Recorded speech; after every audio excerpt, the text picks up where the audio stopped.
he gave it to the dog. He gave him a piece, then he gave him the full roti. And then the slave didn't have anything to eat. So Hazrat Hasan approaches him. He says, but I noticed you gave everything to the dog. He says, there's no dogs in this area. And the fact that this dog came right here, it meant that he has to be very hungry. That's why I gave him what I had. Hazrat Hasan was touched at the deed of the slave. He asked him, who are you? He said, I am so and so. He says, whose farm is this? It belongs to Aban bin Uthman. He greeted the slave and he left.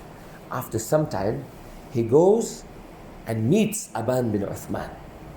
And he purchases that farm from him as well as the slave. He comes back, he greets the slave, and he says, I purchased this farm. And you with it. He says, I free you. So the slave is greeting him as the master. He says, no, I freed you and this farm is a gift from me to you. He gives him an entire farm. This was the level of the generosity of the grandson of Rasulullahﷺ. And he was so humble. One day, he passes some people in their laborers working. And they were sitting for a meal. So they invite him. So he accepted their invite. And he sits with them in a simple fashion and he eats with them. After they make his ikram, he says, now y'all invited me and y'all made my ikram. Now I want to make y'all's ikram. Come at this time. And they come at that time and he himself in his own home makes their ikram. They were simple laborers.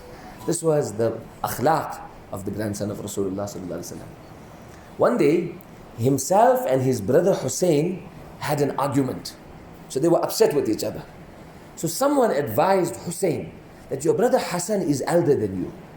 Why don't you go and apologize to him? So Hazrat Hussein said, my brother is greater than I. He's a better person. And if I go to him to speak to him and apologize to him, that makes me better. How can I be better than my brother? That was the analogy Hazrat Hussein had. The better person goes and asks for maaf. The better person goes to make salam. Hazrat Hasan heard the interpretation of his brother Hussein and he came by his brother Hasan and the two brothers made it up. So what we learn, it happens in life. An argument comes about. Who's the best person? You go and mend the relation for Allah's sake. Allah will make you better. Don't stay snobbish and say, who is he? He must... No, that's not the right attitude to have. Our Nabi Sallallahu Alaihi Wasallam made salam to everyone first. And look at the akhlaq of Hazrat Hasan. Yes, the younger should make salam to the senior. The one riding should make salam to the person standing. The one standing should make salam to the person sitting. That is preferable. That is encouraged. But Nabi Sallallahu Alaihi Wasallam made salam to everyone first. Abu Bakr radiallahu anhu made salam to everyone first. If we're going to wait for people to make salam to us, they won't. You know why? It's a sign of qiyamah that Nabi Sallallahu Alaihi Wasallam said before Judgment Day, people won't make salam. Like you see today, people don't make salam. You go out of your way, ihya'an lis-sunnah, to make salam. People don't want to make salam. You go lovingly and make salam with a smile for Allah's sake. You become very close to Allah subhanahu wa ta'ala. And look at Hazrat Hasan's akhlaq. Someone told him that Abu Dharr radiallahu anhu said, and look at his knowledge. Someone told him, Hazrat Abu Dharr Ghifari said, it's better to be poor than to be rich. So he advised his student. He says, I say, it's better to be happy with how Allah made you. If Allah made you poor, you're happy with that. That's best for you. If Allah made you rich, you're happy with that. You're not questioning Allah. Look at that wisdom. Instead of saying, Allah, you made me rich, you should have made me poor. He says, be happy. If Allah put you in a situation, be happy with that and obey Allah's command in your situation. Like Hazrat Abdul Qadir Jilani used to say so beautifully when he was told, there's a very rich man, but he's whole day in the masjid and he's every day throughout the year fasting. So he found out, does that person serve people and spend on people? No, he doesn't. He says, what a fool. What he is supposed to do, he is not doing. Allah gave him to help people, not sit whole day in the masjid and fast whole year. He got to uplift people, help people, pay the debts of people, uplift the lives of people. So look, Abdul Qadir Jilani analyzed it so beautifully that if Allah put you in a situation, understand what Allah wants from you. Hazrat Hasan radiallahu anhu was such a great Sahabi, subhanallah. When Hazrat Uthman when the rebels were surrounding him, Hazrat Uthman radiallahu anhu's house, Hazrat Hasan was with him. Hazrat Uthman says, go home. He says, never. They can never harm you. I'll never let it happen. He stayed in the dar of Uthman during that ordeal. Hazrat Hasan and Hussein defending Hazrat Uthman radiallahu ta'ala anhu. And then when Ali radiallahu anhu was killed, in Ramadan also, 41 Hijri, a very, very sad year. Ramadan, 41 Hijri. And who killed Hazrat Ali is Khawarij. So we must tell you a little bit about Khawarij. Nabi sallallahu alayhi wa sallam warned about a people who will be extreme. And Nabi sallallahu alayhi wa sallam actually described them.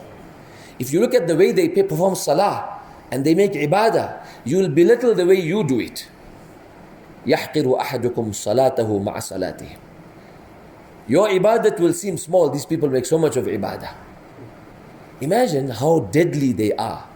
They think they understand deen, but they don't take deen from the correct avenue.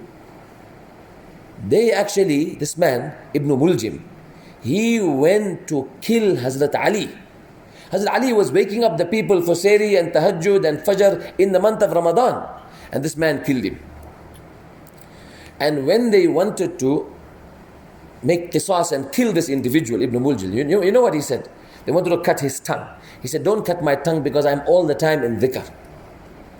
Look at how deadly is this attitude of the Khawarij.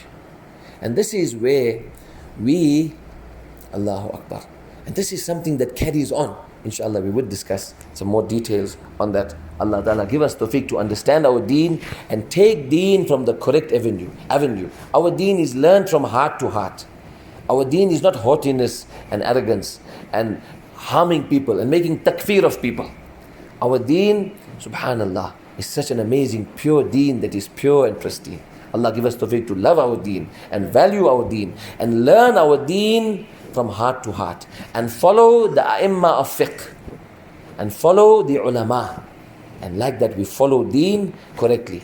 When we think, oh, I know better, this group of Khawarij never followed the Sahaba. When Hazrat Abdullah bin Abbas came to greet them and meet them and encourage them to make tawbah, they started laughing at him because he was dressed well. Oh, Abdullah bin Abbas, you dressed like this. He says, I saw Allah's Nabi sallallahu alaihi wasallam dress more beautiful than this. So everything was extreme about them. Extremism. That's why even of recent times, 9/11 and those times, you'll find groups that are prepared by the CIA and by the West and by the forces of Batil to actually tarnish Islam. Look at Sahaba. Hazrat Khubayb radiallahu anhu was about to be killed and he was kept imprisoned in Makkah in one house.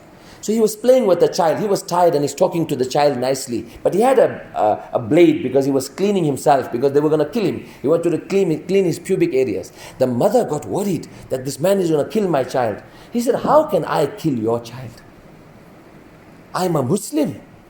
Nabi Sallallahu Alaihi Wasallam taught Sahaba, never tarnish the reputation of Islam. Wherever we are in the world, keep the flag of Islam high and never let it be that people talk bad about deen because of our ways. Allah give us tawfiq to have good akhlaq. Wa sallallahu ala nabiyil ummi bi rahmatika ya arhamar rahimin.